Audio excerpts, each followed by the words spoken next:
Hello hello hello.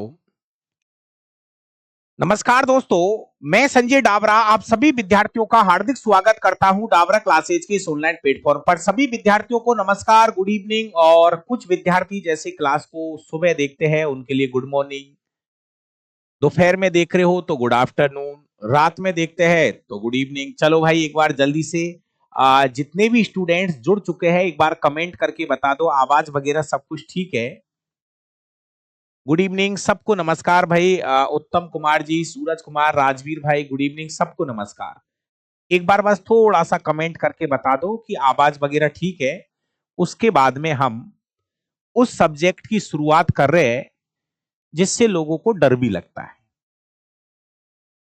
किसी को वैसे डर लगता है, किसी को न्यूमेरिकल से डर लगता है, किसी को कैसे डर लगता है, लेकिन मैं 100% आपको श्योरिटी के साथ कह सकता हूं कि इस भौतिक विज्ञान का कोई क्वेश्चन गलत नहीं होने दूंगा। थोड़ा सा धैर्य रखिए, बड़े बड़े चैप्टर हैं, चीजों को समझना भी पड़ेगा, सीखना भी पड़ेगा और थोड़ा सा टाइम भी देना पड़ेगा। तो प्लीज सभी विद्यार्थी जिनके पास में मेरी किताब है वो किताब खोल लीजिए, क्योंकि जो किताब मैंने इस बार बनाई है उस किताब के अंदर वो सभी चीजें हैं जो मैं बोर्ड पे हाथ से लिखूंगा। जी हाँ भाई, पुरानी किताब छोड़ दे, एकदम नई लेटेस्ट किताब जो है ये हमने निकाली है। तो आप इस किताब को मंगा सकते हो, नहीं तो हाथ से लिखिए, कोई दिक्कत नहीं है। जो भी विज्ञान में आपको लिखाऊं, बोर्ड पे लिखाऊंगा, तो कोशिश करिए। अगर आप नहीं किताब मंगा सकते हैं, इतना आपके पास में नहीं है पैसा, कोई दिक्कत नहीं, आप हाथ से लिखिए। लेकिन अगर आपके पास समय की कमी है और आप एक ही बार में सब कुछ सीखना समझना चाह रहे हो, तो एक तरफ अपना मोबाइल रखिए और एक तरफ अपनी किताब रखिए। शायद मैं 99% बातें सेम टू सेम बोलूंगा और बोर्ड पे लिखूंगा भी। अगर कोई नई लाइन में बोलता हूं, आप उसको अपनी किताब के अंदर ऐड कर लेना और कहीं से भी कुछ भी खरीदने की जरूरत नहीं है। पूरा एनसीईआरटी और आरबीएसई, जो राजस्थान के अंदर जो पुरानी किताबें चलती है, और सीबीएसई की जो किताबें चलती है, बड़े ध्यान से सुनना मेरी बात को। चाहे एनसीईआरटी की किताबें हो, सीबीएसई हो, चाहे हमारे राजस्थान बोर्ड की किताबें हो, चाहे यूपी बिहार बोर्ड की किताबें हो, नौवीं 10वीं की चाहे नई किताब है चाहे पुरानी किताब है, सब किताबों का कलेक्शन आपके हाथ में जो किताब है उसमें लिखा हुआ है। बाकी का पूरी चीजें मैं नोट कराऊंगा। ऐसा जरूरी नहीं है कि आप इस किताब को खरीदो ही, नहीं, कोई जरूरी नहीं है। आप अपने नोट्स खुद बना सकते हो। मैं धीरे धीरे चीजों को लिखूंगा, हर चीज को समझाऊंगा। लेकिन बेहतर यह है कि अगर आपके पास एक किताब है तो आपका लिखने का टाइम बच जाता है, क्योंकि ऑनलाइन पैसे लिखने में दिक्कत आती है, क्योंकि एक बार में बच्चा वीडियो को देखा फिर रोक के लिखता है, वो रोक रोक के लिखना पड़ता है। और अगर आपके पास किताब है तो आप सब कुछ आराम से समझ सकते हो। बार बार समझाऊंगा चीजों को। तो बिल्कुल, जितने भी स्टूडेंट्स हमारे अभी जुड़ चुके हैं, बिहार पुलिस बीपीएससी एग्जाम से हो और साइंस 30% आता है, कहीं से भी हो, आप किसी भी बोर्ड से हो, मैं आपको इतना जरूर कह देता हूं, भले ही हम ये कहते हैं कि हम रेलवे के लिए पढ़ा रहे हैं, लेकिन मैं ये दावे के साथ कह सकता हूं, आप दुनिया की कोई भी परीक्षा देते हो, चाहे वो एसएससी का एग्जाम हो, चाहे रेलवे का एग्जाम हो, पुलिस हो, पटवार हो, रीट हो, किसी भी स्टेट का एग्जाम हो, इससे ज्यादा विज्ञान आप अपना किसी भी कोचिंग का रजिस्टर मंगा के देख लेना, कोई नहीं पढ़ाने वाला। तो मैं आपसे ये कह रहा हूं, आप थोड़ा विश्वास रखोगे ना, इतना पढ़ा दूंगा कि आप इससे ज्यादा पढ़ोगे ही नहीं, कभी नहीं पढ़ोगे। जर्नल साइंस की बात कर रहा हूं। तो अगर सब कुछ ठीक है तो क्लास स्टार्ट कर दिया जाए। बुक जो है आप एप्लीकेशन से मंगा सकते हो। अपनी जो एप्लीकेशन है उसी में बुक का एक कॉलम बना है, हिंदी में लिख रखा है, डाबरा सर का किताब, हिंदी में लिख रखा है, वहां क्लिक करिए। और प्लीज आपसे रिक्वेस्ट करूंगा कि आप अपना एड्रेस बहुत अच्छे से भरिए यार, क्योंकि किताबें जारी है, उन पोस्टमैन को मिल नहीं रहे हो, आपके नंबर सही नहीं लिख रहे हैं, वो वापस आ रही है किताबें। तो प्लीज आपसे रिक्वेस्ट करूंगा कि आप अपना एड्रेस बहुत अच्छे से लिख दिए, ताकि मैं आपको गांव में गली तक भी पहुंचाऊंगा किताब, लेकिन एड्रेस अच्छे से लिखो। ठीक है, बाकी का स्टार्ट करते हैं क्लास। 2-5 मिनट हमारी जो भी चर्चा है वो हो चुकी है। प्रैक्टिस के लिए भी मैं जुगाड़ कर रहा हूं, जैसे ही टॉपिक होगा प्रैक्टिस के लिए भी मैं आपके लिए जुगाड़ कर रहा हूं। आपने देखा होगा मैं यूट्यूब पर बायोलॉजी के क्वेश्चन करा रहा हूं। ब्लड सर्कुलेशन के 236 क्वेश्चन कराए आज मैंने। मेरा डाबरा क्लास यूट्यूब चैनल पे एक बार आप देख लीजिए, 236 क्वेश्चन ब्लड सर्कुलेशन के कराए हैं। ऐसे ही वहां पर मैं करा रहा हूं, मैं यूट्यूब पर आपका पूरा रिवीजन कराता हुआ आ रहा हूं पीछे से। चलिए, बाकी का और भी मैं आपको पहले भी कह चुका हूं, आज की क्लास में भी बता दूं। अगर आपको किसी भी प्रकार की कोई दिक्कत है तो ये 2 नंबर है जिनको आप सेव कर लीजिए अपने मोबाइल में। देखो, पहली क्लास है इसलिए ये चीजें मैं आपको बता रहा हूं। एक तो 8233 95800 ये अपना व्हाट्सएप नंबर है। और एक दूसरा नंबर है,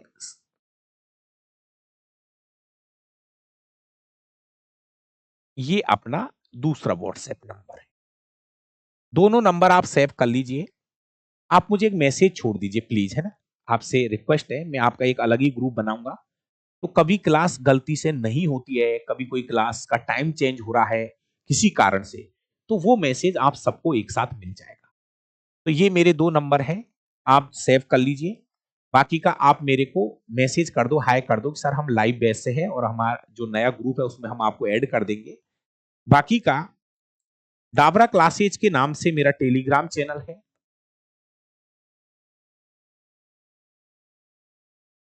ना स्पेस मत देना। डाबरा क्लासेज के नाम से मेरा टेलीग्राम चैनल है। डाबरा क्लासेज के नाम से मेरा यूट्यूब चैनल है।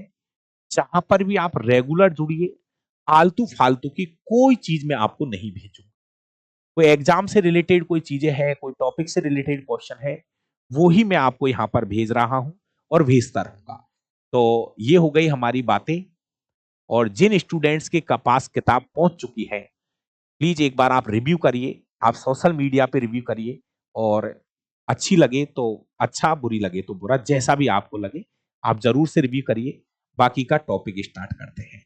ठीक है, कमेंट नहीं पढ़ूंगा, बहुत कम कमेंट लूंगा मैं। प्लीज आप भाइयों से कह रहा हूं, अगर किसी को भी बुक के बारे में, किसी के बारे में भी कुछ भी पूछना है, क्लास के बाद आपको मैं 2 नंबर दे रहा हूं। आपके कोई भी डाउट है, आप मुझे इस नंबरों पे भेज दीजिए। चलिए,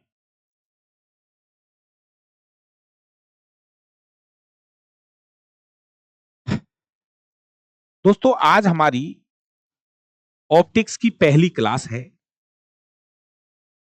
फिजिक्स का मैं ये बता दूं, ये जो चैप्टर है ये हमारी एनसीईआरटी क्लास 10th का, अगर आपके पास नई किताब है तो ये लेसन नंबर 9 है। और अगर आपके पास ओल्ड किताब है तो उसमें लेसन नंबर ये 10 है। ये देख लेना। अगर आपके पास नई किताब है एनसीईआरटी की, तो नई किताबों में ये 9वें नंबर का चैप्टर बन रहा है। और 10वीं की अगर किताब पुरानी वाली है एनसीईआरटी, तो उसमें 10वां चैप्टर था ये। एक चैप्टर पेरियोडिक टेबल का हटा दिया है। जो नई एनसीईआरटी की किताबें हैं उसमें पेरियोडिक टेबल का जो टॉपिक है वो नहीं है। तो वो एक बार आप देख लेना। और चलिए स्टार्ट करते हैं, ऑप्टिक्स मतलब प्रकाश की। लिख रहा हूं मैं, घबराओ मत, तो धैर्य रखो, लिख रहा हूं। दोस्तों, सबसे पहले हम शुरू कर रहे हैं ऑप्टिक्स मतलब प्रकाश की। ऑप्टिक्स, ऑप्टिक्स मतलब प्रकाश की, ये हमारा टॉपिक का नाम हो गया। सबसे पहले मैं आपको एक ऑप्टिक्स की छोटी सी परिभाषा बोल रहा हूं, उस परिभाषा को आप लिख लीजिए। बाकी की परीक्षा के हिसाब से परिभाषा, ऑप्टिक्स की परिभाषा कोई जरूरी नहीं है।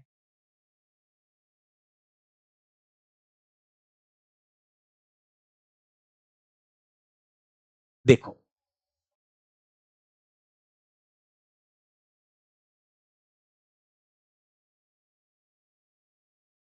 भौतिक विज्ञान की वह शाखा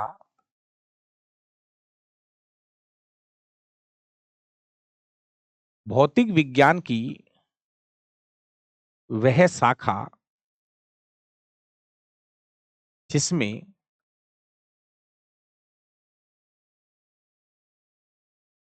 प्रकाश के गुणधर्म प्रकाश के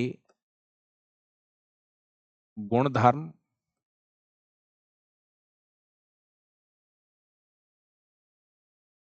प्रकाश की प्रकृति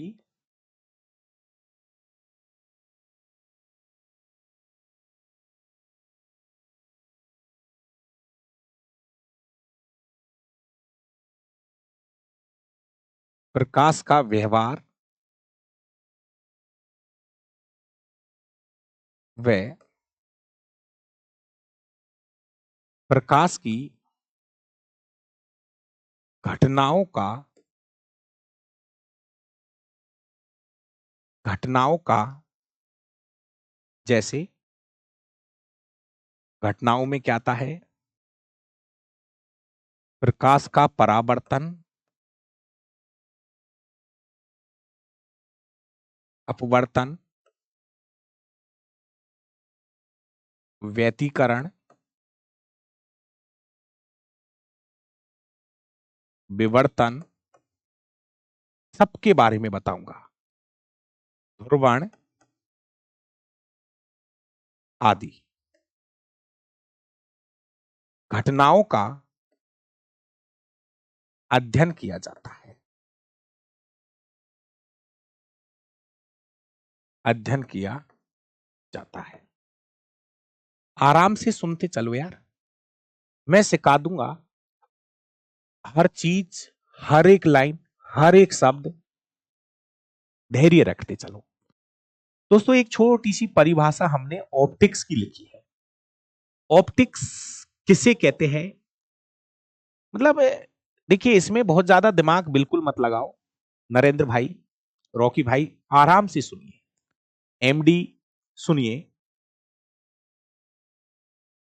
दोस्तों, जो चैप्टर आप शुरू कर रहे हो, जैसे ऑप्टिक्स शुरू कर रहे हो, तो ये तो पता चले कि ये ऑप्टिक्स है क्या है। ऑप्टिक्स से भौतिक विज्ञान की एक ब्रांच मान लीजिए। जैसे अपन बायोलॉजी में पढ़ते हैं, जैसे बायोलॉजी में आप कार्डियोलॉजी पढ़ते हो, जहां पे हार्ट के बारे में पढ़ते हो। न्यूरोलॉजी पढ़ते हो, तंत्रिका तंत्र के बारे में पढ़ते हो। हिस्टोलॉजी पढ़ते हो, ऊतकों के बारे में पढ़ते हो। साइटोलॉजी है, कोशिका के बारे में पढ़ते हो। ऐसी एक ब्रांच मान लो, एक फिजिक्स की एक ब्रांच है ऑप्टिक्स। और ऑप्टिक्स में आप क्या क्या पढ़ते हो? एक ऑप्टिक्स भौतिक विज्ञान की वह शाखा जिसके अंतर्गत हमें यह पढ़ना है कि प्रकाश क्या है। प्रकाश क्या है? प्रकाश की प्रकृति कैसी होती है? प्रकाश के क्या क्या गुणधर्म है? वो कैसा व्यवहार करता है? उसकी स्पीड क्या है? प्रकाश की घटनाएं क्या क्या है? इन सब के बारे में हमें अध्ययन करना है ऑप्टिक्स के अंदर। समझ में आ रहा होगा? शब्दों को समझने की कोशिश करिए। एक एक शब्द के ऊपर टॉपिक आ रहा है इस पूरे चैप्टर के अंदर।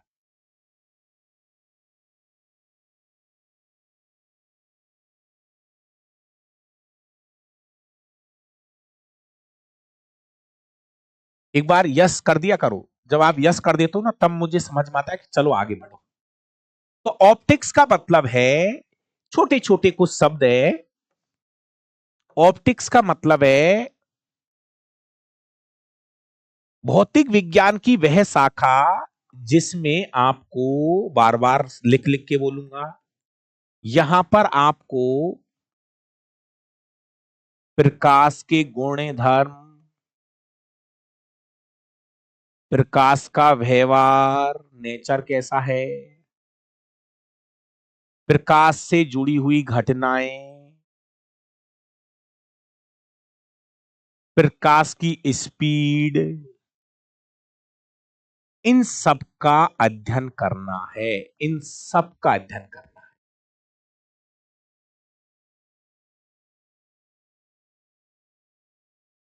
किसी का कुछ भी सवाल हो, अगर टॉपिक से रिलेटेड सवाल है तो मैं आपका रिप्लाई कर दूंगा। और अगर आपके ये क्वेश्चन है कि सर किताब कैसे मंगाऊं, सर पीडीएफ कैसे मिलेगी, तो इनका जवाब मैं यहां पर नहीं दूंगा, व्हाट्सएप पर बात करें। बाकी का अगर टॉपिक में कोई दिक्कत आए तो बताते चलना, मैं बराबर से आपके कमेंट पढ़ रहा हूं और बराबर से आपका रिप्लाई भी करूंगा। आ जाइए अगले पेज पे चलिए, जहां पर हम सबसे पहले ये पढ़ेंगे कि प्रकाश क्या है। हमारा जो पहला इसमें जो पॉइंट आ रहा है वो है प्रकाश क्या है। प्रकाश क्या है, ये हमारा पहला टॉपिक यहां से स्टार्ट हो जाता है। प्रकाश क्या है दोस्तों, ये शब्द आ चुका है परीक्षाओं के अंदर। प्यारे प्यारे विद्यार्थियों, पहले मेरी भाषा सुन लो, फिर किताब की भाषा सुन लेना, आराम से सुन लीजिए। प्रकाश एक प्रकार की ऊर्जा है या ऊर्जा का एक रूप है। प्रकाश एक प्रकार की ऊर्जा है या ऊर्जा का एक रूप मान लीजिए। प्यारे विद्यार्थियों, इस क्वेश्चन का जवाब तो केवल इतना सही है कि प्रकाश क्या है, तो आपका जवाब यह होगा प्रकाश एक प्रकार की ऊर्जा है जो विद्युत चुंबकीय तरंगों के रूप में ट्रेवल करती है। शब्द पकड़ना, नहीं तो भाई साहब दिमाग खराब हो जाएगा, पहले बोल रहा हूं। प्रकाश एक प्रकार की ऊर्जा है जो विद्युत चुंबकीय तरंग के रूप में ट्रेवल करती है, संचरित होती है। जैसे सूर्य से कोई प्रकाश आ रहा है तो ऐसे समझ लो प्रकाश मतलब ऊर्जा। सर ऊर्जा क्यों बोल रहे हैं इसको, कभी ऐसे समझो, कोई धूप में कोई थर्मामीटर रख के आओ, धूप में थर्मामीटर रख के आइए, तो आप देखोगे कि थर्मामीटर के अंदर जो टेम्परेचर का जो वो है वो बढ़ने लगेगा। वो क्यों? क्योंकि थर्मामीटर जो है ना, थर्मामीटर सुना है क्या? अरे अपना बुखार मापने के लिए भी तो थर्मामीटर, वो ऊष्मीय प्रभाव पे काम करता है भाई। वो टेम्परेचर बढ़ेगा तभी तो ऊष्मा की वजह से टेम्परेचर बढ़ेगा। तो कहने का मतलब सूर्य से जो प्रकाश आ रहा है आप उसको प्रकाश नहीं बोल के उसको ऊर्जा बोल दीजिए। प्रकाश एक प्रकार की ऊर्जा है, ठीक है सर, ये शब्द समझ में आ गए। अब सूर्य से जो प्रकाश आ रहा है तो वो यहां पर एक शब्द बोलता है कि प्रकाश विद्युत चुंबकीय तरंगों के रूप में संचरित करता है। विद्युत चुंबकीय तरंगों के रूप में सूर्य से जो प्रकाश आ रहा है वो विद्युत चुंबकीय तरंगों के रूप में संचरित होता है। इसका मतलब यह है विद्युत चुंबकीय तरंगे वे तरंगे होती है जो निर्वात में गमन करती है। ये शब्दों को पकड़िए, आराम से लिखूंगा, एक एक लाइन लिख रहा हूं मैं, थोड़ा सा सुन लीजिए मेरी बात। प्रकाश विद्युत चुंबकीय तरंगे है। विद्युत चुंबकीय तरंगे का क्या मतलब है? विद्युत चुंबकीय तरंगे वे तरंगे होती है जो निर्वात में ट्रेवल करती है, निर्वात में गमन करती है। निर्वात का मतलब है जहां पर माध्यम नहीं होता है, वैक्यूम। निर्वात का मतलब है जहां पर माध्यम नहीं होता है, जहां पर कोई माध्यम ही नहीं है, वायु नहीं है, ठोस द्रव गैस कोई माध्यम ही नहीं है, ऐसी खाली जगह को क्या बोलते हैं? निर्वात बोलते हैं। तो विद्युत चुंबकीय तरंगे वे तरंगे होती है जो निर्वात में चलती है। सर प्रकाश विद्युत चुंबकीय तरंगे है? हाँ, प्रकाश जो है वो विद्युत चुंबकीय तरंगे है, क्योंकि प्रकाश भी निर्वात में चलता है। कोई भी चीज अगर वो निर्वात में चल रही है तो वो इलेक्ट्रोमैग्नेटिक वेव्स कहलाती है, वो विद्युत चुंबकीय तरंगे कहलाती है। पहले लिख रहा हूं कुछ चीजें, फिर आगे बढ़ते हैं।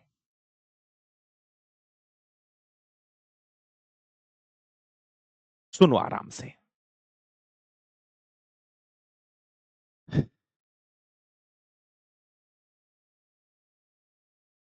प्रकाश क्या है? ऐसे नहीं समझ में आते कोई चीज, थोड़ा सा दिमाग भी घुराना पड़ता है। चल भैया, हम लिख रहे हैं कि प्रकाश क्या है। ठंडे दिमाग से सुनोगे सब बातें समझ में आए। दोस्तों, प्रकाश एक प्रकार की ऊर्जा है। बस आप तो इतना सा बोलो पहले तो। प्रकाश एक प्रकार की, पढ़ाने मत लग जाना, कल ही पढ़ाने लग जाओ बच्चों को। प्रकाश एक प्रकार की ऊर्जा है जो विद्युत विद्युत चुंबकीय तरंगों के रूप में, कोई किताब में अगर कोई एरर हो तो सुधार लेना, विद्युत चुंबकीय तरंगों के रूप में, विद्युत चुंबकीय तरंगों के रूप में संचरित होती है। विद्युत चुंबकीय तरंगों के रूप में संचरित होती है। देखो पहले तो कोई दिक्कत नहीं है, कोई भाई कुछ शब्द पूछना चाहता है तो मैं बताऊंगा। ये है ये शब्द को अंडरलाइन कर लीजिए। एक तो अंडरलाइन यहां कर लो बुक के अंदर, प्रकाश एक प्रकार की ऊर्जा है, बस। जिनके पास नहीं है ना तो वो लिख लो, जिनके पास किताब है तो मैं जहां जहां अंडरलाइन कराऊं वहां अंडरलाइन कर ली। दोस्तों, प्रकाश एक प्रकार की ऊर्जा है जो विद्युत चुंबकीय तरंगों के रूप में ट्रेवल करती है, संचरित हो।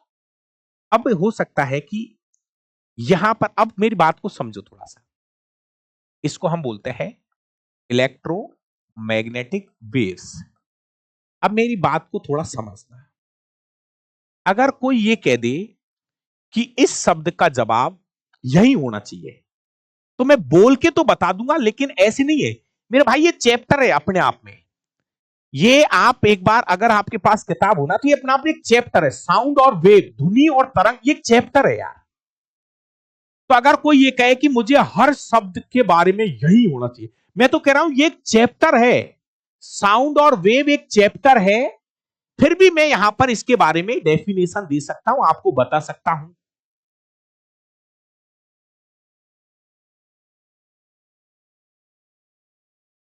सुनिए वापस से, मैं ये कहना चाह रहा हूं, जैसे ये शब्द आ गया कि प्रकाश एक प्रकार की ऊर्जा है जो विद्युत चुंबकीय तरंगों के रूप में ट्रेवल करती है, संचरित करती है, गमन करती है।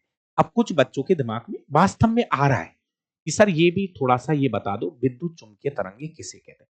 तो मैं यहां पर आपको एक डेफिनेशन साइड में बता सकता हूं, लेकिन ये हमारा चैप्टर नंबर जो, देखो एक बार आपके पास किताब है तो अपना जो 8वां चैप्टर है साउंड और वेव, वहां पर इसके बारे में फुल लिखा हुआ है। अपना पन्ना पलट के कभी देख लेना, अपना जो 8वां चैप्टर है साउंड और वेव, उसके अंदर बातें लिखी हुई है। लेकिन अब सुनो, मैं इसके बारे में यहीं पर भी बोल रहा हूं। विद्युत चुंबकीय तरंगे, तरंगे दो प्रकार की होती है, सुन लो, तरंगे दो प्रकार की होती है। कितने प्रकार की? दो प्रकार की। एक होती है यांत्रिक तरंगे, एक होती है विद्युत चुंबकीय तरंगे। लिख दूं साइड में? फिर देखो, फिर मामला ऐसे बिगड़ जाता है, जैसे अब ये चल तो यहीं रहे लेकिन फिर भी लिख देता हूं एक कॉलम बना के। तरंग, वेव। आप क्या धुरंधर बनना चाह रहे हो? तरंग। दोस्तों, तरंग जो है ना वो दो प्रकार की होती है। एक होती है मैकेनिकल वेव्स, एक होती है यांत्रिक तरंगे, और एक होती है इलेक्ट्रोमैग्नेटिक वेव्स, विद्युत चुंबकीय तरंग। एक होती है विद्युत चुंबकीय तरंगे। आराम से समझ लो, इसको बोलते हैं मैकेनिकल वेव्स और इसको बोलते हैं इलेक्ट्रोमैग्नेटिक वेव्स, मैग्नेटिक वेव्स। ठीक है साहब। अब सुनो प्यारे विद्यार्थियों, कोई आपसे पूछे कि यांत्रिक तरंगे किसे कहते हैं। यांत्रिक तरंगे वे तरंगे होती है, यांत्रिक तरंगे वे तरंगे होती है जिनके संचरण के लिए, जिनके संचरण के लिए, आराम से लिख लो, माध्यम की आवश्यकता होती है। जिनको चलने के लिए, संचरण के लिए माध्यम की आवश्यकता होती है। संचरण के लिए माध्यम की आवश्यकता होती है। अब माध्यम है ना, माध्यम कुछ भी हो सकता है, ठोस हो सकता है, द्रव हो सकता है, गैस हो सकता है।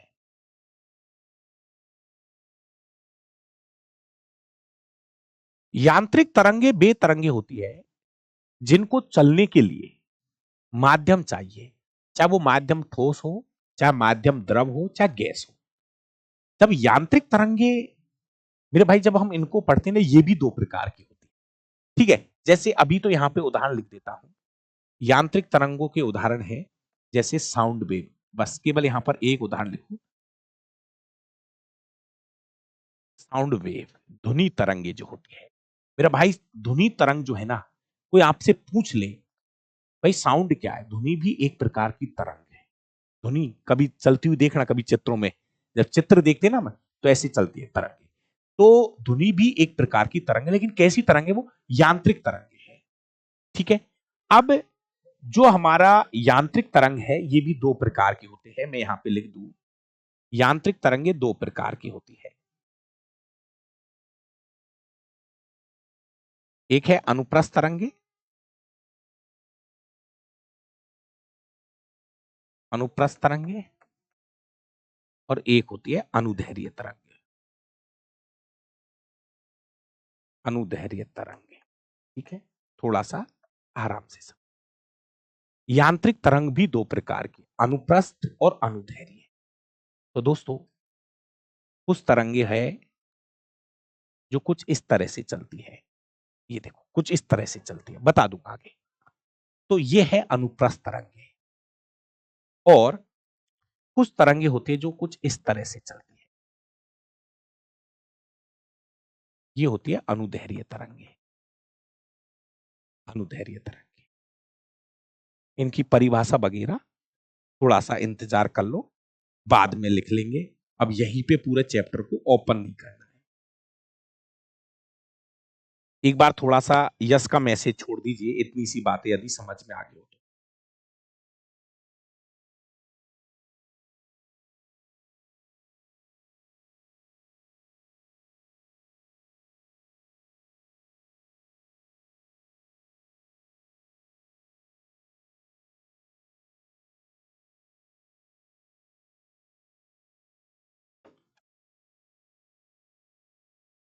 अब दूसरी बात और सुन लीजिए दोस्तों, ये तो हो गया यांत्रिक तरंगों के बारे में। साउंड वेव, ध्वनि तरंग जो है, ये यांत्रिक तरंगों के अंदर आती है ना। ये निर्वात में ट्रेवल नहीं कर सकती। ये जो तरंग होती है ना, यांत्रिक तरंगे, यांत्रिक तरंगे जो होती है, ये निर्वात में ट्रेवल नहीं करती, निर्वात में गमन नहीं करती है। ये निर्वात में गमन नहीं करती है, निर्वात में नहीं चलती है तरंगे। इधर देखो, नाम से पता चल रहा है भाई, इलेक्ट्रोमैग्नेटिक वेव, विद्युत चुंबकीय तरंगे। विद्युत चुंबकीय तरंगे बेतरंगे होती है, बेतरंगे होती है जो निर्वात में ट्रेवल कर सकती है, निर्वात में गमन कर सकती है, गमन कर सकती है। और इसका जो उदाहरण है वो है लाइट वेव, प्रकाश तरंग, प्रकाश तरंग। अरे एसएससी के लिए है ये, किसी भी कंपटीशन के लिए है ये। जो फिजिक्स में पढ़ा रहा हूं, ये एक ही लाइन में बोल रहा हूं, दुनिया की कोई भी कंपटीशन की एग्जाम दे लेना, इसके अलावा जनरल साइंस नहीं पढ़नी है, ये मैं कह रहा हूं। एसएससी, रेलवे, पुलिस, पटवार, रीट, सीईटी, कोई भी बीपीएससी का एग्जाम है, बिहार पुलिस है, यूपी पुलिस है, छत्तीसगढ़ है, हरियाणा है, कोई भी है, टेट का एग्जाम है, रीट का एग्जाम है, टीचर का एग्जाम है, मैं कह रहा हूं एनसीईआरटी 9th 10th और कुछ हिस्सा 11 का भी डालूंगा इसमें, तो वो सभी मैं यहां पे कंप्लीट करा दूं। वापस चलो एक बार दोस्तों, जो चर्चा हो रही है ना वो ये है,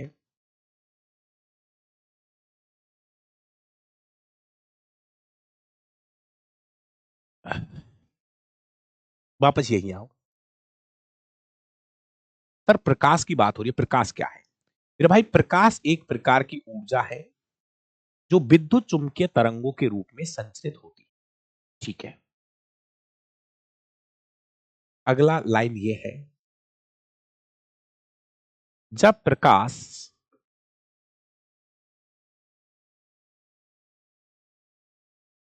किसी वस्तु पर पड़ता है, किसी वस्तु पर पड़ता है तो टकराने के पश्चात, टकराने के पश्चात वह हमारी नेत्रों में प्रवेश कर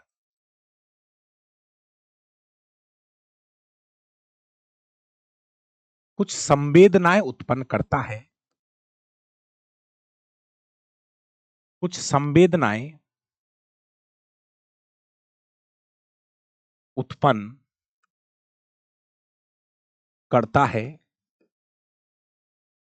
जिसकी वजह से हम वस्तुओं को देख पाते हैं, जिसकी वजह से हम वस्तुओं को देख पाते हैं। जिन भाइयों के पास किताब है उसको देखते चलो, कहीं पर भी गलती से भी कुछ एरर मिल जाए, गलती से भी कुछ गलती मिले तो प्लीज मुझे गोला लगा के व्हाट्सएप कर देना। कोशिश ये रही है कि किताब के अंदर कोई एरर नहीं है, लेकिन मेरा भाई हम और आप सब एक सामान्य आदमी है यार, है ना? तो अगर कहीं पर भी कोई एरर आपको दिख जाए तो प्लीज मुझे गोला लगा के तुरंत भेज दे। मेरा भाई सबसे पहले हमने आज जो बात की है वो प्रकाश की नॉर्मल हम परिभाषा पढ़ रहे कि प्रकाश क्या है। तो मेरे हिसाब से आज यही के यही ये चीजें आपको याद हो चुकी है कि प्रकाश एक प्रकार की ऊर्जा है। ये क्यों बोल रहा हूं बार बार? क्योंकि ये शब्द मुझे आपको याद करा, नहीं तो मैं आप भाइयों के बीच में ही रहता हूं। कुछ लोग कहते हैं सर आप एक चीज को दो बार बोलते हो, मैं कह रहा हूं मैं एक चीज को चार बार बोलता हूं, इसलिए बोलता हूं कि आपके भेजे में चली जाए। नहीं तो मैं भाई आपको बता दूंगा, ये जो धुरंधर बनते हैं ना, सर आप एक चीज को दो दो बार बोलते हो, भाई इसलिए बोलता हूं कि तू जिस दिन पेपर दे के आएगा ना, तो ग्रुप डी की परीक्षा भी पास नहीं हो रही है लोगों पे, पसीने आ जाते हैं पेपर जब देते हैं ना उस टाइम पे। इसलिए मैं इन चीजों को आपको चाहता हूं कि चीजें यही याद हो, अभी के अभी याद हो, आज के आज याद हो। धुरंधर मत बनिए, चीजों को सीखो, यहां याद करो। मुझे पता आप बाद में कितना पढ़ोगे, कोशिश करो कि जो चीज आज पढ़ाई जा रही है वो आज ही याद हो जाए, अच्छे से याद हो जाए।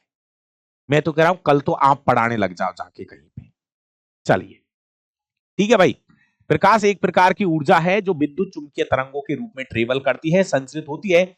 जब प्रकाश किसी वस्तु पे पड़ता है तो पड़ेगा तो टकरा के वापस आता है। मान लीजिए मेरे भाई ये पेन, ये पेन मैं कैसे देख पा रहा हूं? आप मत देखो मैं कैसे देख पा रहा हूं। मैं ये पेन कैसे देख पा रहा हूं? ये पेन ऐसे देख पा रहा हूं, कहीं लाइट पड़ रही है, इस पे कोई प्रकाश पड़ रहा है, वो प्रकाश टकरा के मेरी आंखों में जा रहा है, प्रकाश टकरा के मेरी आंखों में जा रहा है।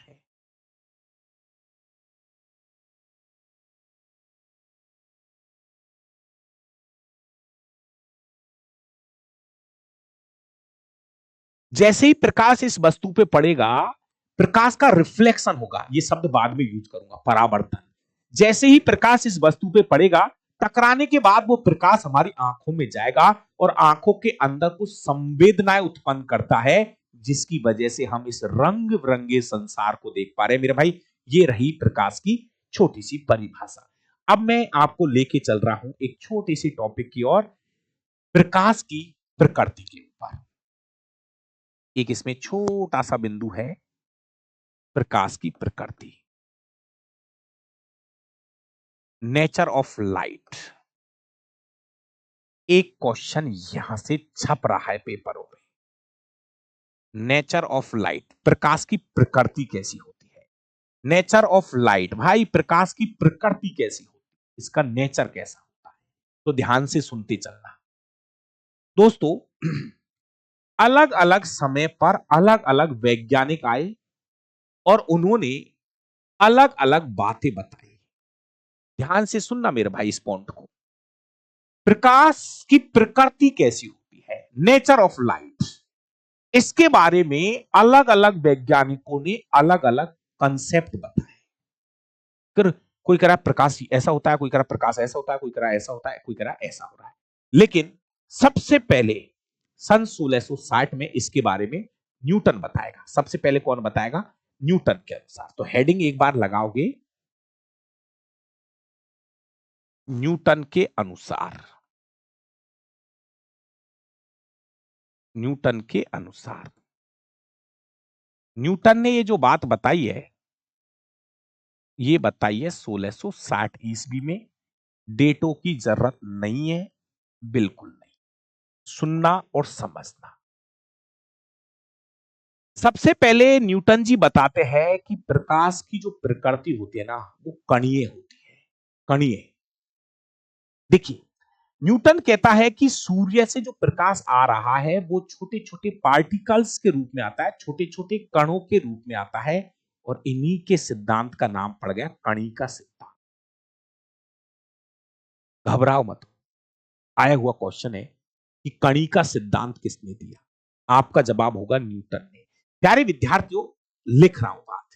न्यूटन के अनुसार, न्यूटन के अनुसार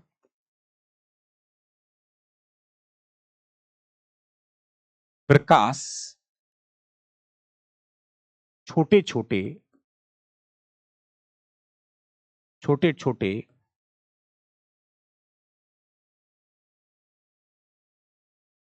कणों से मिलकर बना है। छोटे छोटे कणों से मिलकर बना है। इसलिए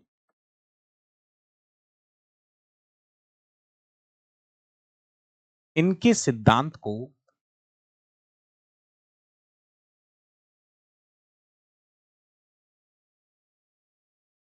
कणिका सिद्धांत कहा जाता है। कणिका सिद्धांत कहा जाता है। कणिका सिद्धांत कहा जाता है। पूरा फिजिक्स को हाथ से लिखेंगे। 10% कभी जरूरत पड़ी तो पीपीटी सामने आएगी खुल के, नहीं तो 90% विज्ञान को हाथ से ही लिखूंगा।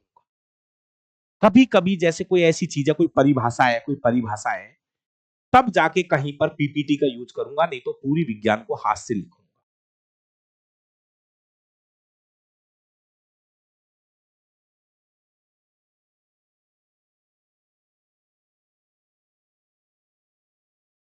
प्यारे विद्यार्थियों, सबसे पहले न्यूटन ने यह बात बताई थी कि सूर्य से जो प्रकाश आ रहा है, तो ये प्रकाश है ना, छोटे छोटे कणों से मिलकर बना है, पार्टिकल्स के रूप में चलता है ना, छोटे छोटे कणों से मिलकर बना है ये लाइट, है ना। तो इनके सिद्धांत का नाम क्या पड़ गया?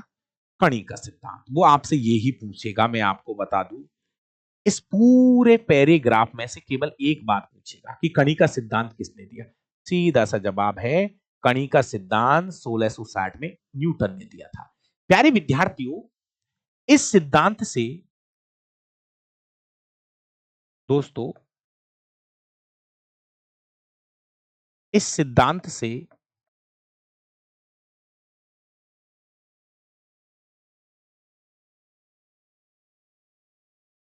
प्रकाश का परावर्तन, अपवर्तन जैसी घटनाओं को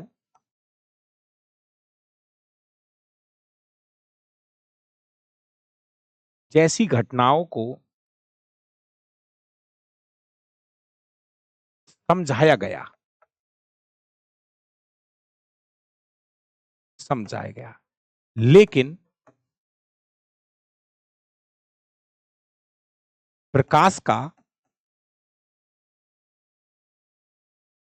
व्यतिकरण, विवर्तन, व्यतिकरण, विवर्तन, ध्रुवण, आ रहे ये शब्द आ रहे, ध्रुवण जैसी घटनाओं को नहीं समझाया गया। ध्रुवण जैसी घटनाओं को समझाने में असमर्थ रहा। वापस सुन लीजिए प्यारे प्यारे विद्यार्थियों, ये जो सिद्धांत था कणी का सिद्धांत, प्रकाश की बहुत सारी घटनाएं हैं। प्रकाश का परावर्तन है, अपवर्तन है, व्यतिकरण है, विवर्तन है, ध्रुवण है, और भी घटनाएं हैं। मेरे भाई, ये जो नियम था ना, कणी का जो सिद्धांत आया, इस कणी का सिद्धांत से प्रकाश के परावर्तन और अपवर्तन की घटना को तो ये एक्सप्लेन कर पा रहा था। ये जो सिद्धांत था, ये परावर्तन अपवर्तन को तो एक्सप्लेन कर रहा था, लेकिन बहुत सारी ऐसी घटनाएं थी जिनके बारे में इस सिद्धांत से पता नहीं चल रहा था। मतलब ये सिद्धांत सीमित था, केवल परावर्तन और अपवर्तन की घटना को ही इस सिद्धांत से समझाया जा रहा था। फिर एक नया सिद्धांत आ रहा, एक बार नोट करो और एक यस का मैसेज छोड़ दीजिए।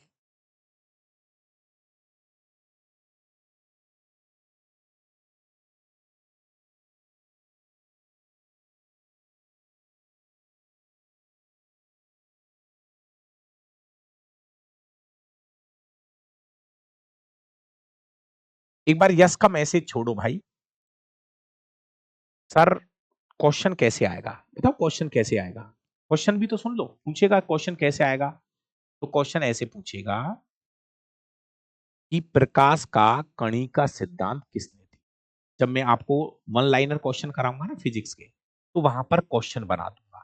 क्वेश्चन ऐसे पूछेगा कि प्रकाश का कणी का सिद्धांत किसने दिया।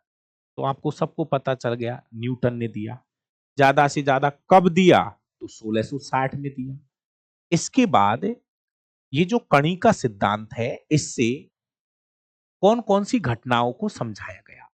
तो प्रकाश के परावर्तन और अपवर्तन, ये दो घटनाओं को इस सिद्धांत से समझाया गया, लेकिन प्रकाश के व्यतिकरण, विवर्तन और ध्रुवण, इन घटनाओं को इस सिद्धांत से नहीं समझाया गया। बुक नहीं आई है, आ जाएगी एक दो दिन में, कोई बात नहीं, इंतजार कर लो। चलो भाई, जय हो न्यूटन जी। आगे बढ़ते हैं। दूसरा सिद्धांत आ रहा है हाइगेन्स के अनुसार। हाइगेन्स के अनुसार, हाइगेन्स के अनुसार भाई, ये डेटों की जरूरत नहीं पड़ेगी आपको, फिर भी लिख लो।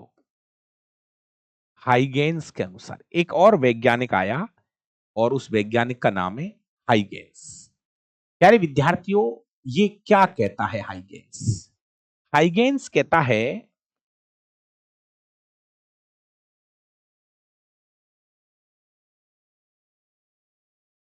हाइगेन्स के अनुसार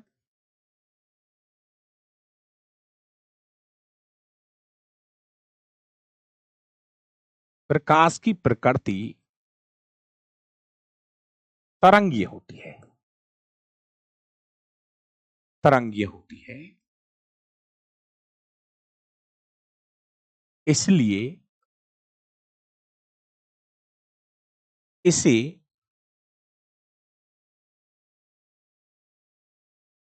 प्रकाश का तरंगीय सिद्धांत, तरंगीय सिद्धांत कहा गया। वापस समझो। दोस्तों, हाइगेंस भी बिल्कुल एक समझदार, बहुत इंटेलिजेंट वैज्ञानिक था। इसने ये कही थी कि भाई प्रकाश है ना, ये कह रहा था कि प्रकाश ऐसे नहीं, ऐसे चलता है। हाइगेंस कह रहा है हाइगेंस कह रहा है कि जो सूर्य से जो प्रकाश आ रहा है ना, वो तरंगों के रूप में आ रहा है। ये हाइगेंस ने बताई थी ये बात। न्यूटन ने तो क्या कहा था कि प्रकाश छोटे छोटे कणों से मिलकर बना है, कणिका सिद्धांत। इन्होंने कहा है कि सूर्य का जो प्रकाश हम तक आता है वो एक वेव्स के रूप में आता है, एक तरंग के रूप में आता है, और इनके सिद्धांत का नाम है प्रकाश का तरंगीय सिद्धांत। पूछा हुआ है भाई, कहते प्रकाश का तरंगीय सिद्धांत किसने दिया है? जवाब होगा हाइगेंस। प्यारे विद्यार्थियों, इस सिद्धांत से, वापस सुनना अच्छे से, इस सिद्धांत से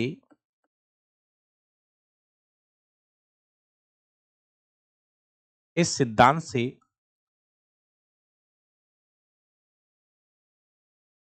प्रकाश का व्यतिकरण, विवर्तन, ध्रुवण जैसी घटनाओं को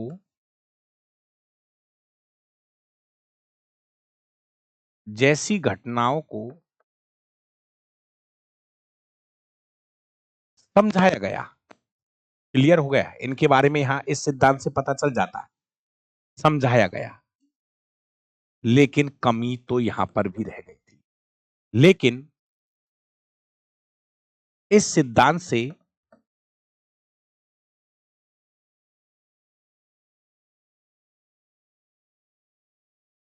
कॉम्पटन प्रभाव है, ये कॉम्पटन प्रभाव, रमण प्रभाव,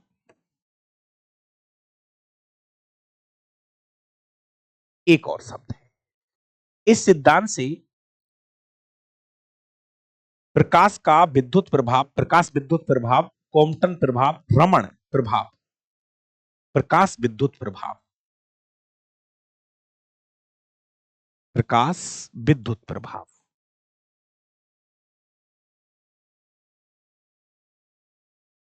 जैसी घटनाओं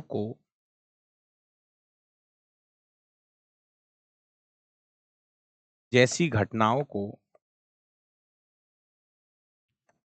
समझाने में असफल रहा।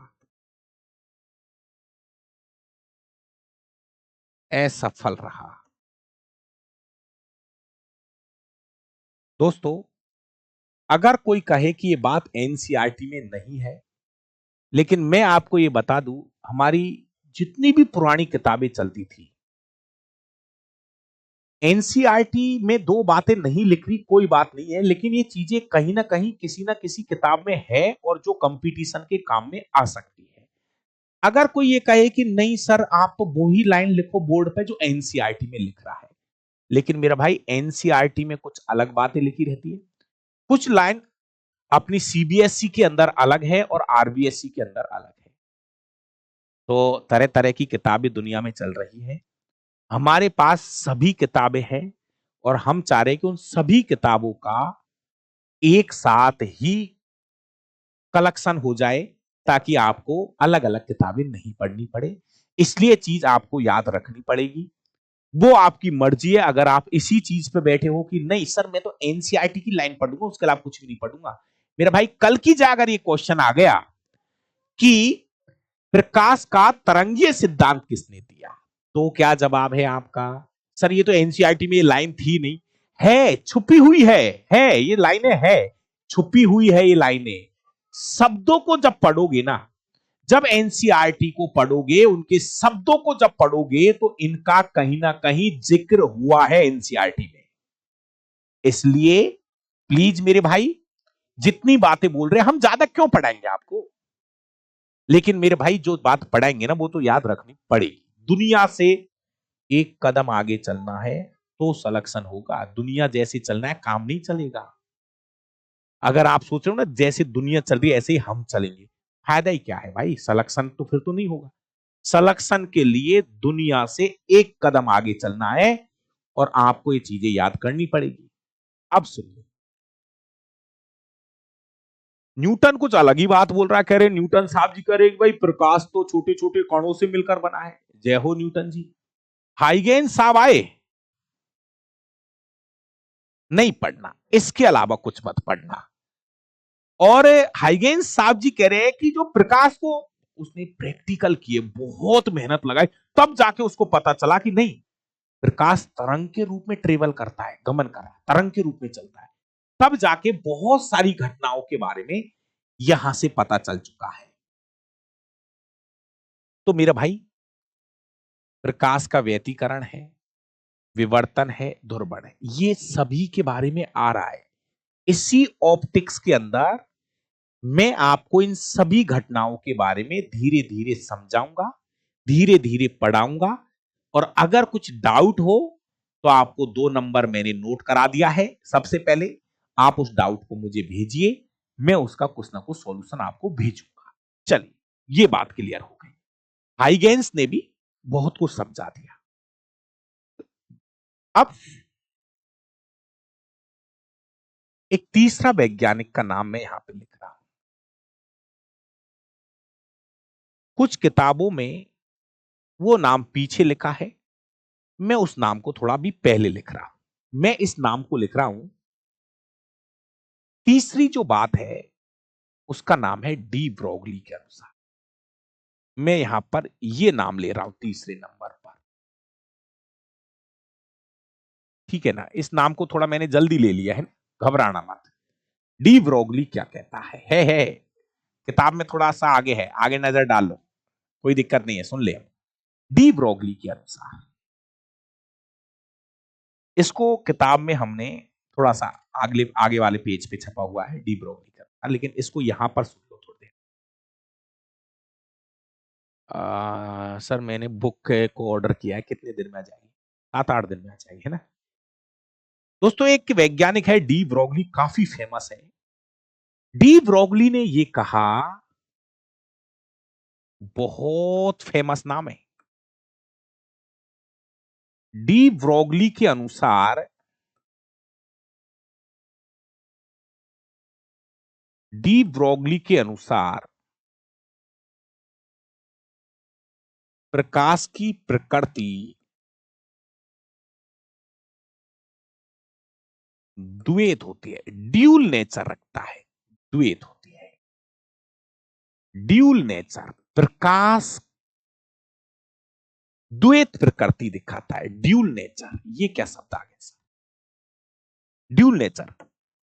भाई, न्यूटन कहता है, सॉरी, डी ब्रोगली कहता है कि जो प्रकाश की जो प्रकृति है ना, वो द्वैत होती है। इसका मतलब यह है, प्रकाश तरंगीय व कणीय प्रकृति रखता है। इसका मतलब समझाओ सर। भाई, हमारे बहुत बड़े वैज्ञानिक डी ब्रोगली जी, डी ब्रोगली जी कहते हैं कि न्यूटन साहब, हाइगेंस साहब, आप लड़ो मत, मैंने रिसर्च कर लिया है। और डी ब्रोगली जी कहते हैं कि आपको लड़ना नहीं है। दोनों वैज्ञानिकों को उसने ये कहा कि आप दोनों मत लड़ो। उन्होंने कहा कि मैंने बहुत रिसर्च किया है और बहुत रिसर्च करने के बाद मुझे यह पता चला है कि प्रकाश के पास दोनों ही नेचर है। प्रकाश तरंगीय और कणीय दोनों नेचर रखता है, ऐसा डी ब्रोगली ने कहा। और यह एकदम परफेक्ट लाइन है। अगर आज की तारीख में कोई आपसे पूछे कि प्रकाश की प्रकृति कैसी होती है, तो आपका फाइनल जवाब होगा कि प्रकाश की जो प्रकृति होती है वो द्वैत होती है। प्रकाश ड्यूल नेचर दर्शाता है। प्रकाश के पास में तरंगीय और कणीय दोनों नेचर होते हैं मेरे भाई। अलग अलग समय पर ये अलग अलग नेचर को दिखाता है। अब एक बार और छोटी सी बात बोलूंगा, सुनिए।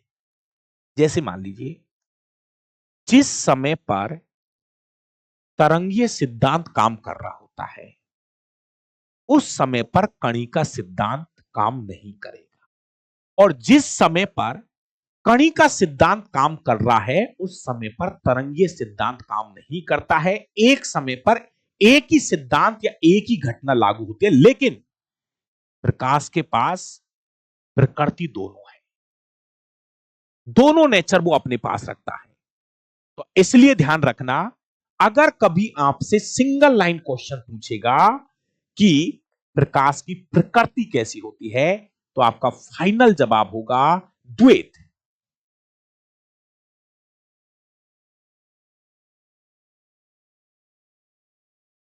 क्लियर है मेरे भाई, इसको याद रखना।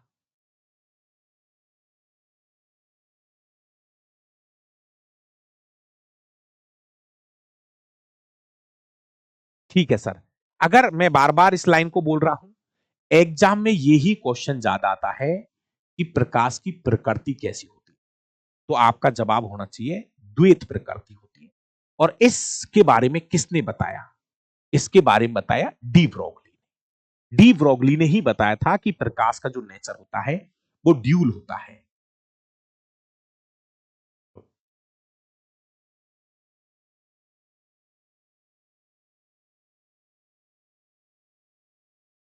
पर 6 बजे की क्लास को 9:30 बजे चला रहे हो, ये कौन सी बात है? मर्जी है भाई मेरी, मैं 24 घंटे में से कभी भी क्लास चला सकता हूं। अगर आपकी इच्छा हो तो इस बैच से जुड़ लो, नहीं तो अपना बोरी बिस्तर बांध लो। तुम कोई बिजनेसमैन हो कि तुम्हारे पास टाइम नहीं है? सर 6 बजे वाली क्लास 9:30 बजे पढ़ा रहे हो आप, ये कौन सी बात है? मेरा भाई, अगर तू तैयारी कर रहा है तो तुझे 24 आवर्स तैयार रहना पड़ेगा। मैं रात में 9 बजे नहीं, मैं 12 बजे भी पढ़ाऊंगा। एक एक क्लास को मैं 3 घंटे भी पढ़ाऊंगा। अगर तुम स्टूडेंट नाम की चीज है, 2400 घंटे पढ़ाई के नाम लिख दो। पढ़ाई का कोई टाइम नहीं होता है, दोबारा कमेंट मत करना। मैं दिन में भी पढ़ाऊंगा, दोपहर में भी पढ़ाऊंगा, रात में भी पढ़ाऊंगा, मैं 2400 घंटे पढ़ाऊंगा। अगर जिसके पास टाइम नहीं हो, बोरी बिस्तर बांध के निकल।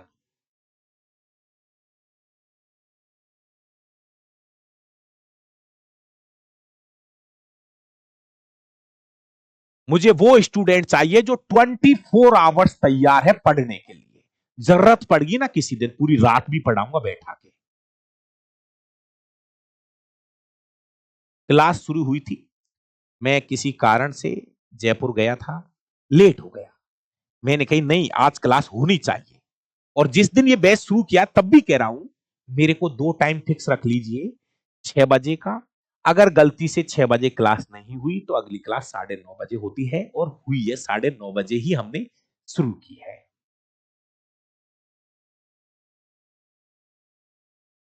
चलो भाई, सिलेक्शन ऐसे नहीं होता है कि 6 बजे ही पढ़ना है।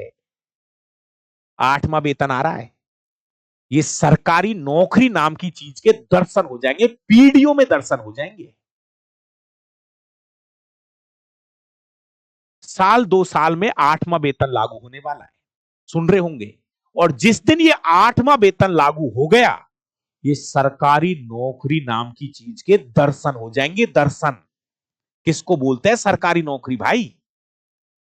इसलिए प्लीज, एक ही लाइन बार बार बोल रहा हूं, 24 आवर्स रेडी पढ़ने के लिए।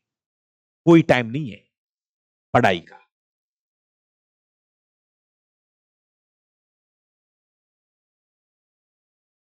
मेरा भाई, अभी यहां पे धीरे धीरे समझोगे। जैसे मान लीजिए कहीं पर रिफ्लेक्शन की घटना हो रही है। राजदीप, राजदीप सुनिए थोड़ा सा। जहां पर रिफ्लेक्शन की घटना हो रही है, परावर्तन की, जहां पे रिफ्लेक्शन हो रहा है, जहां पे अपवर्तन हो रहा है, वहां पे प्रकाश का कणी का सिद्धांत काम करता है। वहां पे तरंगीय सिद्धांत काम नहीं करेगा। और जहां पे व्यतिकरण, विवर्तन, ध्रुवण की घटना लागू हो रही है, तो उस घटना पे तरंगीय सिद्धांत काम करता है, तरंगीय गुण काम करता है। ठीक है, अब बात आती है, ये 3 सिद्धांत हो चुके हैं। चौथा एक व्यक्ति का नाम लिख रहा हूं मैं, मैक्सवेल के अनुसार 1873 में एक वैज्ञानिक और आ रहा है, उसका नाम भी लिख लीजिए। कुछ छोटी छोटी बातें हैं उनको भी लिख लो। चौथे नंबर पे एक वैज्ञानिक है मैक्सवेल के अनुसार।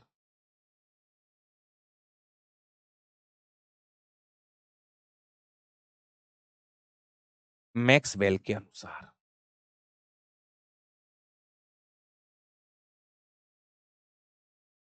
जितना बोलूं उतना सा याद रखिए। दोस्तों एक तीसरा वैज्ञानिक है मैक्सवेल। 1873 में ये चीजें शो कर रहा है। 1873 में, जरूरत नहीं है, डेट की जरूरत नहीं है, बस लिख देते हैं, भूल जाओ, कोई जरूरत नहीं। मेरे भाई एक वैज्ञानिक है मैक्सवेल, वैज्ञानिक का नाम है मैक्सवेल। मैक्सवेल अलग है और मैक्स प्लांक अलग है। मैक्सवेल अलग है, मैक्स प्लांक अलग है। पहले तो ये क्लियर कर दूं, मैक्सवेल अलग है और मैक्स प्लांक अलग है। आ रहा है इसी चैप्टर में।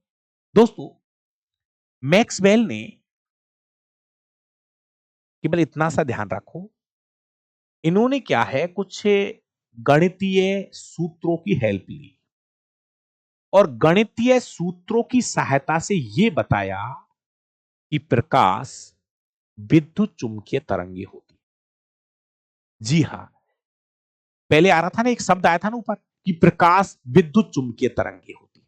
तो ये बात, ये शब्द किसने बताया था? मैक्सवेल ने। तो यहां पर लिख रहा हूं,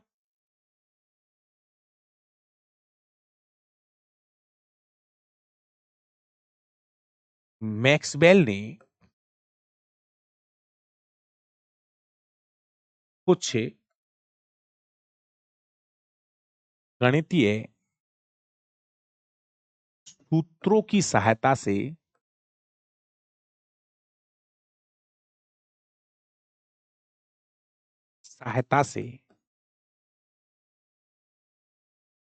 बताया कि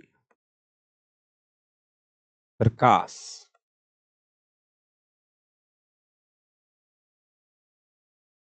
विद्युत चुंबकीय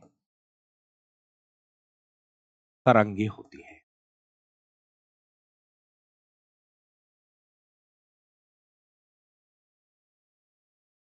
इस सिद्धांत का जो नाम रखा गया वो है प्रकाश विद्युत चुंबकीय तरंग। विद्युत चुंबकीय सिद्धांत, प्रकाश का विद्युत चुंबकीय सिद्धांत। इस सिद्धांत को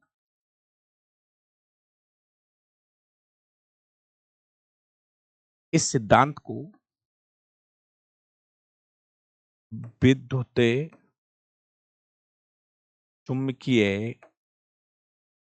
सिद्धांत कहा गया। देखिए,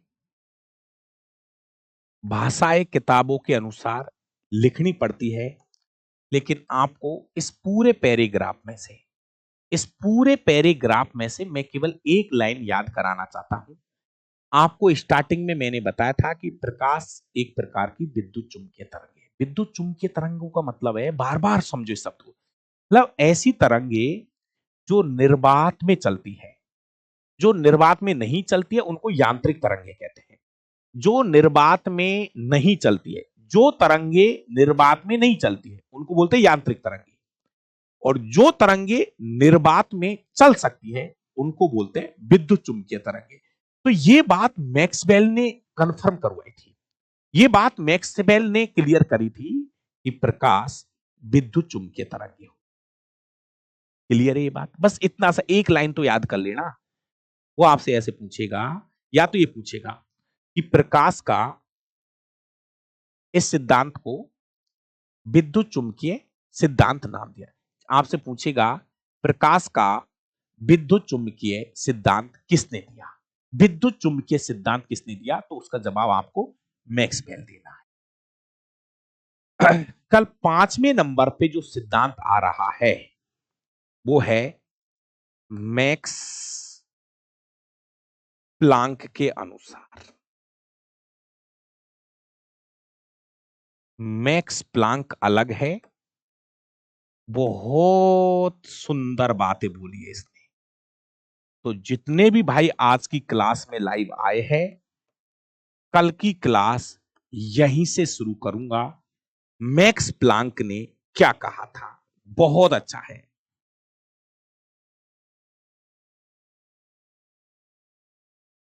बहुत मोस्ट है, सच बता रहा हूं, मोस्ट भी है और इसी से बहुत सारी चीजें मैं आगे कंफर्म कराऊंगा। तो प्यारे प्यारे विद्यार्थियों, आज की क्लास का एक छोटा सा रिवीजन मैं 2 मिनट के अंदर कराना चाह रहा हूं। लास्ट में रिवीजन कराऊंगा, कल जब क्लास शुरू होगी फिर रिवीजन कराऊंगा, आपको चीजें याद हो जाएंगी। शुरुआत हमने कहां से की है दोस्तों? हमारी जो शुरुआत रही है वो है प्रकाश क्या है। तो मेरे भाई, पहले तो ये बताओ कुछ समझ में आया क्या? बहुत सारी बातें लिख दी यार आज तो। सच में यार, ऐसे तो क्या है बात कर रहा हूं, बहुत सारी चीजें लिख डाली। ऐसे कैसे हल्के में ले रहे हो? ठीक है, पहले तो ये बताओ, ये जो बातें आज बताई है इन कुछ भेजा में बहती है, ये वैज्ञानिकों के नाम याद रखने पड़ेंगे भाई।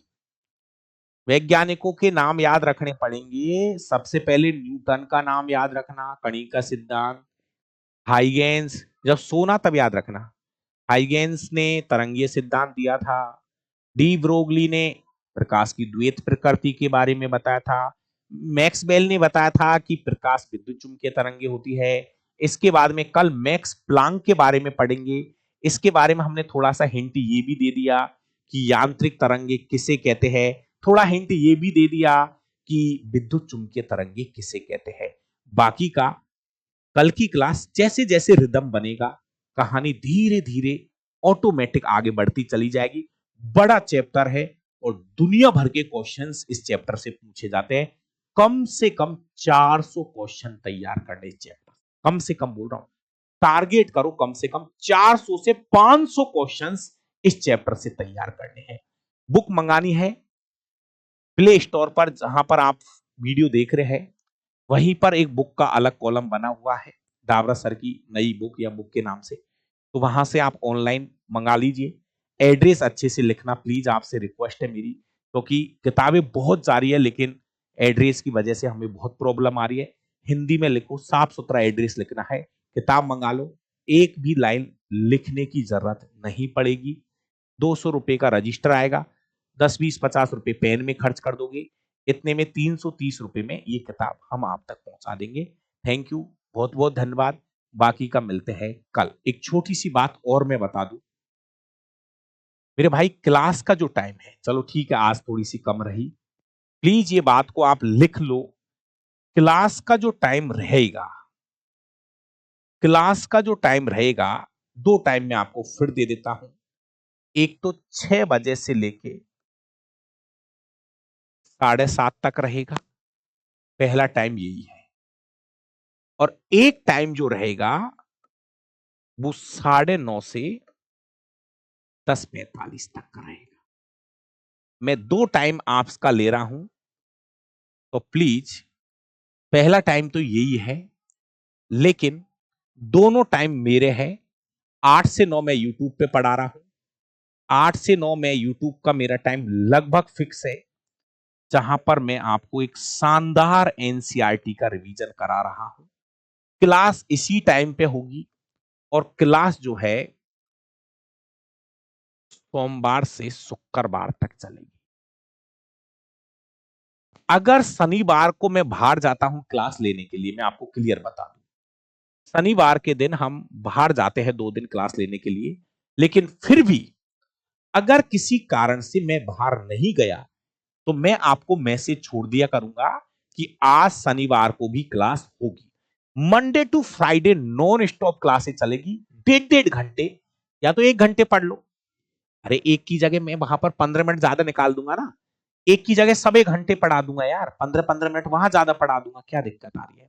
एक तो कोई आदमी 1 घंटे पढ़ा रहा है, तो सोमवार से शनिवार तक कोई दिक्कत नहीं। अरे हम एक नहीं, हम 1.5 घंटे पढ़ाएंगे और 1.5 घंटे ही सेट करो अपने पास में। टाइम फिक्स है ये दो, मैसेज आए नहीं आए, 2 5 मिनट का वेट चाल कर लिया करो। जब क्लास शुरू होती है ना भाई, तो 5 मिनट का वेट कर लिया करो, बस 5 मिनट का वेट। ठीक है। बाकी आप हमारे टेलीग्राम चैनल से जुड़ जाओ, हमारे व्हाट्सएप ग्रुप से जुड़ जाओ, और बीच बीच में क्लास की टाइम पे मैसेज हम छोड़ देते हैं। किसी कारण से क्लास नहीं होती है तो हम मैसेज छोड़ देंगे आपको। बाकी का क्लास मंडे टू फ्राइडे रहेगी, शनिवार 99% ऑफ रहेगा। बाकी अगर किसी शनिवार और रविवार में से क्लास होती है तो मैं आपको मैसेज छोड़, अगर शनिवार और रविवार को क्लास होगी तो उसके लिए मैं पर्सनली आपको मैसेज छोड़ूंगा टेलीग्राम पे कि आज भी क्लास होगी। तो प्लीज अच्छे रहो, खुश रहो, टेंशन मत करो, समय पे कोर्स हो जाएगा और अच्छे से हो जाएगा। Thank you. पूरी डिटेल मैंने पहली क्लास में बता दी है, कल की क्लास में कुछ भी नहीं बताऊंगा। आते ही टॉपिक स्टार्ट होगा, मैक्स प्लांक के अनुसार प्रकाश की प्रकृति कैसी होती है। थैंक यू प्यारे विद्यार्थियों, बहुत बहुत धन्यवाद। मिलते हैं अगली क्लास में।